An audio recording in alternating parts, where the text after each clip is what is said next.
Hey guys, and welcome to Quality Shot. If you haven't already, please make sure that you subscribe. Thank you very much. And of course, like, comment, and share the videos. Okay, let's go straight into this because I want to touch upon something that it's not surprising at all, really, but something that doesn't happen too often. So, the Ring Magazine has announced their Fighter of the Year, and it's a joint winner. So, Teofimo Lopez and Tyson Fury share the accolade. So Tyson Fury, this is the second time that he's won uh, Ring Fighter of the Year. Obviously, first time for Teofimo Lopez. Teofimo Lopez, obviously, he's got that for his very, very impressive win over Lomachenko, which was a huge upset at the time, if I'm being honest with you, and just showed really impressive boxing IQ and ability. And Tyson Fury, let's have a think. Which fight could it be? Of course it is. It's the Wilder second fight where he absolutely pummeled Deontay Wilder and stopped him in emphatic fashion. And as he said, to be honest, he didn't lose a second of a round in that fight for as long as it lasted. Look, I just think it's so hard to argue against these two. Um, I'm actually going to be doing, if you haven't seen my other video, I'm going to be doing a 2020 Quality Shot award video, or awards video even, and I'm going to be joined by Kev and Mush. So check it out. Make sure you keep an eye out for it. It will be posted probably on the 20. I'm going to say 29th, just to be safe. It could be done on 28th as well, but 29th. It will be done, should be done and dusted 30th at the latest, but you'll definitely see it before the new year. It'll definitely be uploaded 100% before the new year. I'm looking to get it out very soon after we recorded it because I just think it's going to be a great discussion. So many different categories that we've put in place for it. Yeah, it's going to be good because I think we're all going to have very different opinions as well. But yeah, let's just talk about the Ring Magazine Fighter of the Year then. Are you surprised? I mean, I'm assuming you guys watching this are thinking, not really much to talk about, is there? Because let's be honest, these two have been immaculate. Yeah, I agree with you. But I think there's a few fighters out there that might be thinking, hold on, well, I've done pretty well this year too. So I think, look, obviously, I don't want to go into too much because in terms of my fighter of the year, but because we're going to discuss it. But in terms of fighters that might claim, I mean, obviously Canelo and it's Callum Smith became a four-weight world champion. Again, that's more, I guess, the accolade rather than being fighter of the year. But the performance, again, just absolutely outstanding. I mean, some people would say that he won every round potentially for that fight.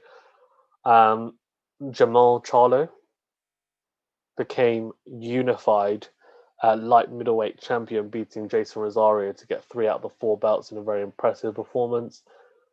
Look, I mean, there's loads of fighters that you can come out with and say, look, these guys have been very, very impressive. So I just think don't sleep on these other fighters because they are impressive.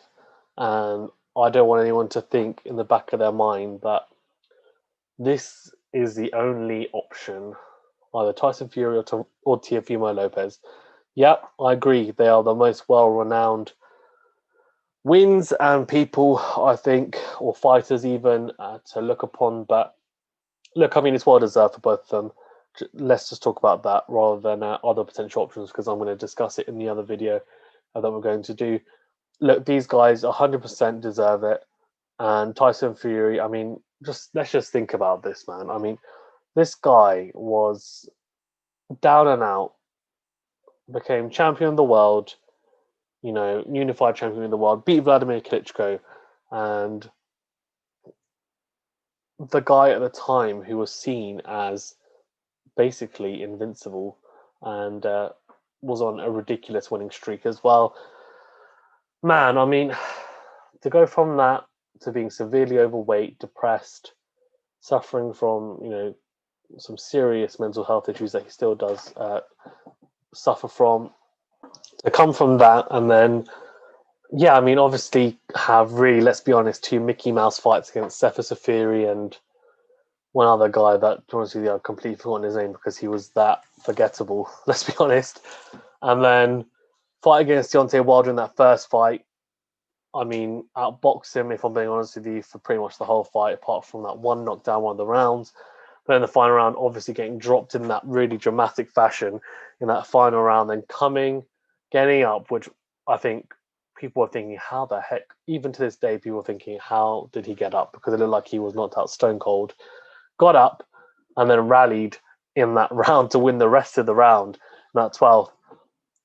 Obviously, a bit of a controversial draw because a lot of people thought that he won, but you know what he did? Shook it off. It's another something controversial happened to him. He's just thinking this is nothing compared to what's happened to me, my mental health, etc.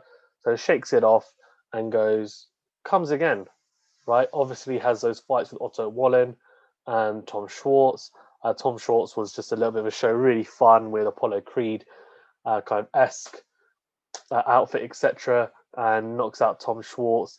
And then obviously has that a little bit of drama in that Otto Wallen fight where he won it pretty comfortably, but it wasn't a very convincing performance because he had that massive cut over his eye and had a few problems with Otto Wallen, who isn't a slouch, to be fair. I think after looking at his pedigree, etc., beforehand, but wasn't 100, well, wasn't very well known, let's be honest. But then goes into that second fight saying, I'm going to come and knock out Deontay Wilder, changes his trainer, goes to the Kronk gym and says, you know what, I'm going to go as Sugar Hill Stewart and Ben Davison, we're good mates, etc. But, I need a change. So changes his trainer after that Otto Wallen fight, goes to Sugar Hill Stewart. In his first fight with Sugar Hill Stewart, goes, I'm going to take on Deontay Wilder again. I'll knock him out this time. Everyone's saying, yeah, whatever. You'll probably outbox him. Yeah, like most people can see that happening. Or it'll be Deontay Wilder might catch you. But that's the only two options that we can really see. Yeah, that's, I think, what most people thought. Probably rightly so, to most of the time. And what happens? He does exactly what he says he's going to do. He comes out, absolutely pressures Deontay Wilder. He still has that little bit of slipping and sliding, little jittery movements, but you know what? He's added to it. He's added a ramrod jab. He's added a really big, powerful right hand that he's added to his game out of nowhere. Starts planting his feet more and not as light as he was for the previous fights. He's put on a little bit of bulk and he's gone, you know what? I'm gonna knock you out. And that's exactly what he does. Drops Deontay Wilder a couple of times and then stops him in emphatic fashion. And what a win. Seriously. I can't stress enough to win the WBC and Ring Magazine belts even. This guy, I mean, there's a reason why he was kind of voted as part of a BBC Sports Personality of the Year. And obviously didn't win it, but this guy he is a people's champ, let's be honest as well. And he's not just well known in the UK now because he's fought multiple times down the US. He is, I'm not going to lie to you, he's probably a pretty big star in the US. I'm obviously not from the US, so I don't know 100%, but from what I can tell, he's got a following there now. And Top Rank are doing a good job with him, I have to be honest with you. Um, yeah, just for me, this guy is something special. He really is. And I don't know, when all's said and done, we'll see what happens. Obviously, there's those huge fights, hopefully, next year, which we're going to see two of, please. Fury and Joshua. Let's hopefully see those fights. It'll be huge for the UK, huge for the world, huge for the heavyweight division, and huge for history. If we can have all the belts on the line, fantastic. If not, then, okay, it is what it is, I guess. It's not, it's just a cherry on the top. It's an icing on the cake, really, if we have those belts. Otherwise, it's still huge. I have to be honest. And yeah, I mean, we'll see where he ends up. But in terms of, being voted fighter of the year, I think it's very, very hard to disagree with it. Teofimo Lopez. This kid and I can call him a kid because he's younger than me, is just something else. Seriously, knocks out Richard Comey in fashion, knocks him out, right?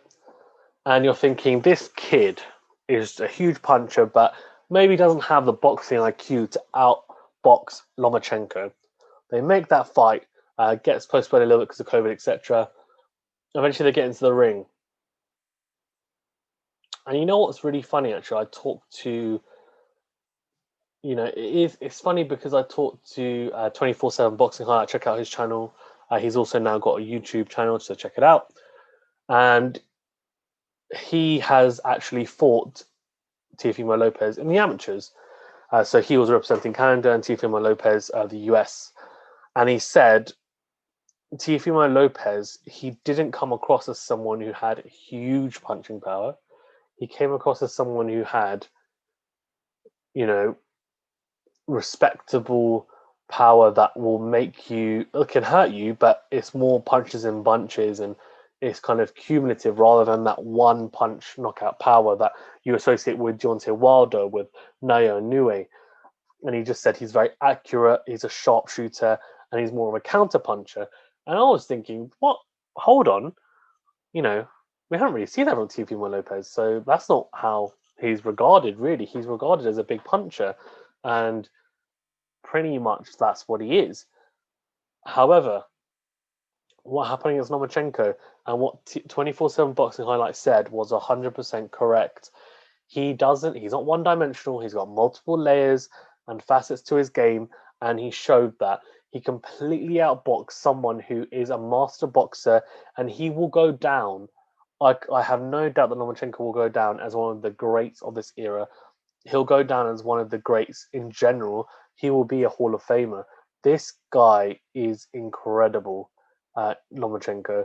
Yes, okay, people might cite he's probably too small for the weight. Yeah, he probably is pushing himself at 135. I'm not going to lie to you and say that he is at the right weight, but before that fight, no, people are saying he might be a little bit, no, people might be saying he's a bit small for the weight, but to be honest with you, that's not the overall kind of opinion. Or the overall opinion was, yeah, he's a little bit small, but he's good enough to beat anyone in the division. That's basically what people are saying. So after to then say, oh, actually, yeah, we knew it would happen. No, no one, hardly anyone knew it was going to happen. I didn't. I thought Lomachenko would edge him. And look, obviously, it came out after about the shoulder injury of Lomachenko, but then Teofimo Lopez said, I had a foot injury or whatever as well. So injuries are injuries. I don't want to make excuses for fighters, and I don't think other fighters would like that fighters should. And most fighters don't, to be honest with you. Yes, Lomachenko was very slow starting off in that fight, but a lot of that is to do with Teofimo Lopez and how he made Lomachenko respect him with his power. And he hit him with a shot in the first round. Lomachenko felt it and thought, oh, I don't want to be engaging in this. But after a while, realized he was down the cards and thought, I have to go for this now. I've got to get in the pocket and just go for it. And I can't just fight at long distance because I'm the shorter fighter. He's got the reach. He's picking me off. And this is not how I effectively box. And so I'm going to have to go at mid range, at short range, and actually fight and try and throw those combinations that I'm known for throwing. And Teofimo Lopez also took away Lomachenko's angles, and it's just incredible to see. It really was incredible. And I just have to say, this kid is something special. And I don't care. Look, we've got this WBC franchise, WBC this, whatever. Let's be honest. He's an undisputed champion at 135. He is, and I really want to see him against Devin Haney, Ryan Garcia. If it's Luke Hamill, it's Ryan Garcia, Luke Hamill even. But I want to see him against Gervonta Davis. These fights are huge. They're huge. I know he wants to fight Josh Taylor, and there's a lot of talk about Josh Taylor moving down to 135. Come on, man. You're not moving down to 135. I love Josh Taylor, I really do. But he was saying that once he beats Ramirez, he wants to move up to 147 because there's Crawford, there's Spence, there's whatever, Porter, there's all these fighters, right? Manny Pacquiao. Why is he going to move down to 135? As you get older, it's harder to even make weight how is he going to squeeze into a 135 frame, Josh Taylor, when he's fought at 140? I don't understand this. But anyway, either way, Teofimo Lopez, the fact is he's becoming a superstar. He's now become a star. He will become a superstar. I'm telling you, this kid.